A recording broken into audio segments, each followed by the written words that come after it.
Welcome back, everybody. Automotive Inc. here. It is a very nice Sunday morning. Just got done with the gym, and we're going to talk real quick. This is going to be a super quick video about why it's important to dial in your Wi-Fi connection at your house with your Sync 4, whether it's a Super Duty, a Explorer, an F-150, so on and so forth. Before we get started, though, please smash that subscribe button. Do you guys know when I ask you to subscribe, there's no fee associated? This is not like Columbia Records back in the 90s where you subscribe and then you kind of get sent with bills and fees. Subscribing is free. It helps a small channel out.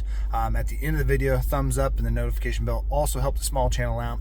So just very, very appreciate you guys always coming back. Those that are new here, appreciate you also, and I hope that you hit that subscribe button. Now, when I told you guys before, I have several videos. If you go over to the channel, go up to the search bar, type in Ford, you can see the hundreds of videos. Type in Chevy, you can see all the hundreds of videos, so on and so forth. Just type in your manufacturer, whatever you want to know. Now, I've always talked about dialing in your Wi-Fi. So you can go into your Sync 4 system, whether you have the small screen, the big screen, or whatever, and make sure you turn on your Wi-Fi if it's sitting in the garage, sitting in the driveway. People say, well, I don't like doing that because Big Brother's watching. Well, not necessarily, okay? The truck's already going to report to them no matter what you're doing. It's connected via satellite. It's connected with everything. What the Wi-Fi does is allow them to send you information into the vehicle and or updates. So as I've talked before, about alarm issues with Loki, which is a 24 Super Duty. I've talked about battery draw issues. I've talked about the screen locking up. And even though it's intermittent on the screen locking up, Ford, by turning on your Wi-Fi, you can get that set up. So obviously this morning, head out to the gym and I get an email through the app saying, hey, we just did the latest update. Let's check out what Ford tells you and what they've done. So as you can see right here, says what's new on the software update 10.1.0. Okay, so you completed the sync enhancements right there, updated the stability of your vehicle's center screen, reducing the occurrence of reboots, improving Bluetooth and projection experience, and providing more reliable seamless. Right here, the update also provides the latest security enhancements. So I'm really happy about a security enhancement because the alarm system is very touchy in this truck. And right here, just a little caveat at the bottom, software updates are designed to help you make your vehicle better over time. And I will agree with that. And you can always go into your most latest updates. If you go into features,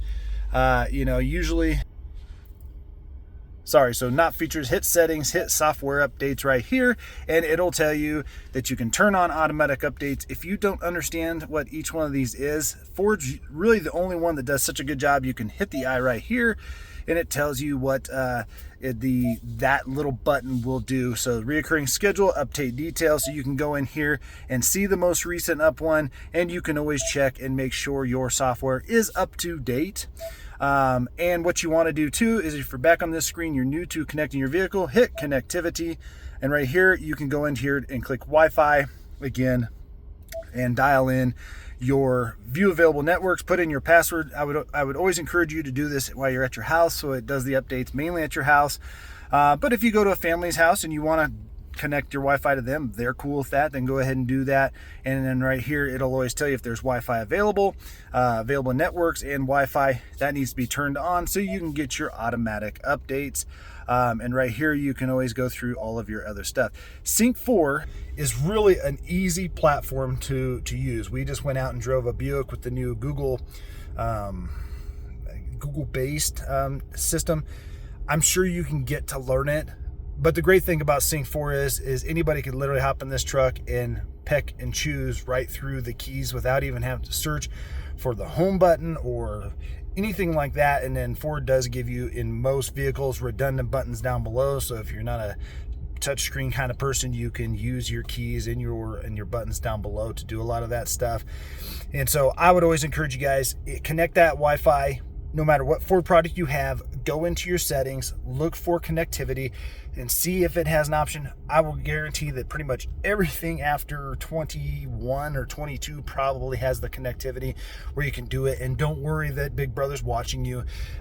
What they're trying to do is save you a trip to the dealership, because a lot of this stuff just needs a software update, just like your phone. When your phone kind of jams up, you shut it off, reset it, reboot it, whatever, and it works. You don't run down the Samsung store and waste your time. Vehicle manufacturers are allowing to do this. Hyundai's got it. Everybody's got a version of this to send you updates, and I think it's really an important thing that you need to think about doing. And if you're just not comfortable, that's okay. Keep in mind though that if you do have an issue with your screen, your security system, or whatever, you're probably gonna have to drive to wherever the dealer is, leave your vehicle if they don't have loaners, find another mode of transportation during that time. So these updates are crucial because they can zap it in there and potentially fix the issue, save you a trip, save your gas money, and everything like that. As always, guys, appreciate you guys being here. So make sure again that you come back, hit that subscribe button, and we will catch you on the next one.